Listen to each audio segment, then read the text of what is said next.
A victory by a brave freedom fighter that I think we can all learn something from. Check this out. Owners of a local gym defy Governor Murphy's orders again. The State Board of Health has shut down the Attilas Gym of Belmar, but the owners disobey the order in dramatic fashion, kicking open its locked doors, as you see right there. And after having 80 charges brought up against him for him defying COVID lockdowns, Ian Smith has finally won. And there's something I think all freedom fighters need to learn from him. More on that in a minute. But first, welcome back to the JP Rex channel, my beautiful freedom-loving friend, where we like to call out the lies, hypocrisy, and corruption of tyrants and Satan, shine the light of awareness on woke absurdities, and highlight the amazing work of other freedom fighters because truth conquers. And what an amazing freedom fighter Ian Smith is. Former owner of Attilas Gym. You have probably seen him over the past few years. He blew up across social media. Why? Because he was standing his ground. He was standing on principles. He looked at tyrannical lockdowns and said, no, I'm going to be based and rooted in my Constitution and what's right. Governor of New Jersey always telling him, you have to shut your gym down, to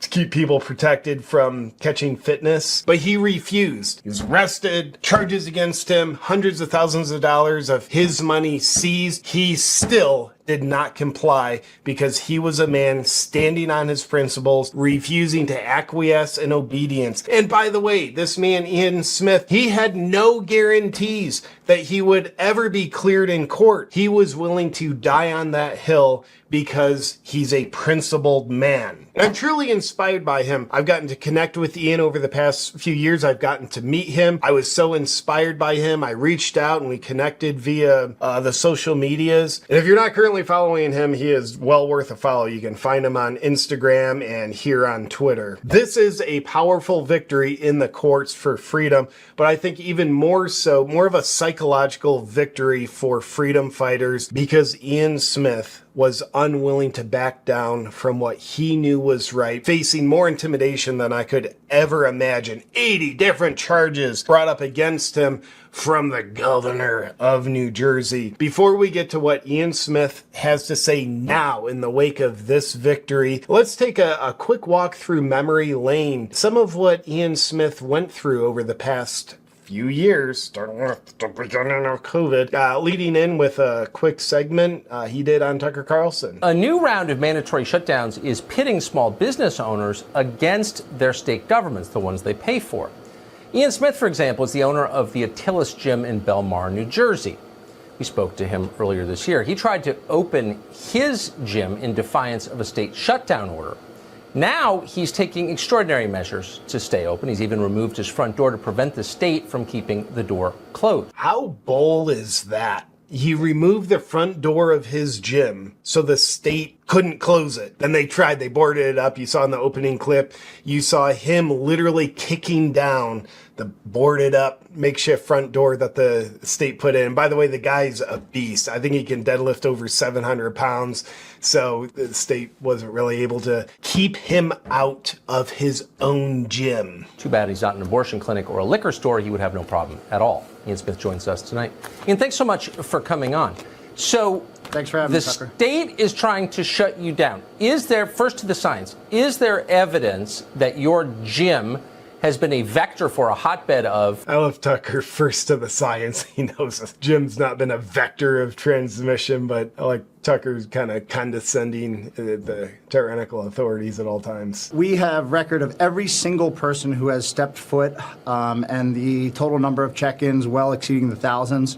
Not a single case has been reported so far, and we've kept detailed record of that. Well, it sounds like they weren't doing gain-of-function research at Ian Smith's gym. And again, a walk through memory lane. These are old headlines, only from one source, the Gateway Pundit, but old headlines while he was in the mix of it, the fight, not knowing if he'd have any guarantee, not knowing if he'd have to go to jail or if he'd ever get his money back. But check out this headline. A New Jersey gym owner receives summons for disorderly conduct from police for defying Governor Murphy's lockdown order. Another one, swarm of police officers with canine units burst through New Jersey gym door, arrest owners for violating Governor Murphy's shutdown order. We need to remember that's how tyrannical they got. We need to remember that. Like, it's easy to forget here a few years later, and I'm living in Texas and everything was relatively peachy at the time, but we need to remember this kind of thing, or else we will let it happen again. Let's remember. Another one, New Jersey government seizes $165,000 from Attila's gym owner's bank account and 100% of gym assets for crime of remaining open. Cut to the new headline.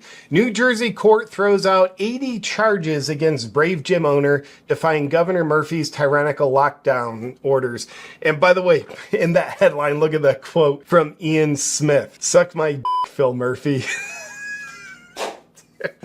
The guy just doesn't back down. I love that. And before we get to the takeaway lessons for any freedom fighter involved with what Ian Smith is teaching us through his leading by example as a bold freedom fighter, Newsmax just interviewed Ian Smith to see what he had to say in the wake of this victory. Let's check it out. We'll get back to the video in just a second, but first I want to tell you, real men protect their families. And part of that means you are responsible for your family's important documents and passwords. But you know, you can't trust the security and surveillance of normal cloud storage services. So what do?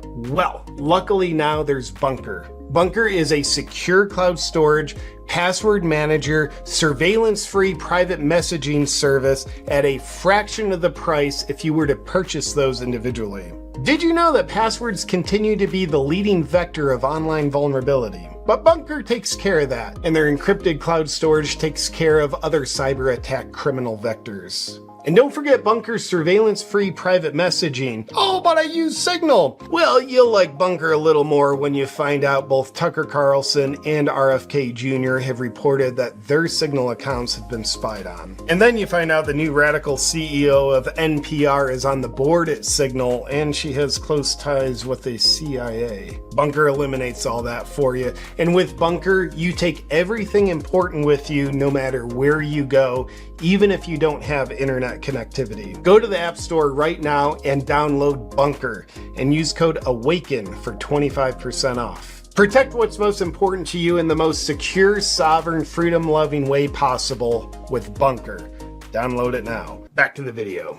This is one company that stood up against the government and became the face of the COVID pushback. Attila's Gym in New Jersey, if you remember, 4 years ago, they stood up against Governor Murphy shutting them down, and they reopened, as you can see, they're kicking in their own door, their New Jersey location, despite all the unconstitutional state lockdowns, a slew of legal battles involving an arrest and a six-figure fine. But now, victory.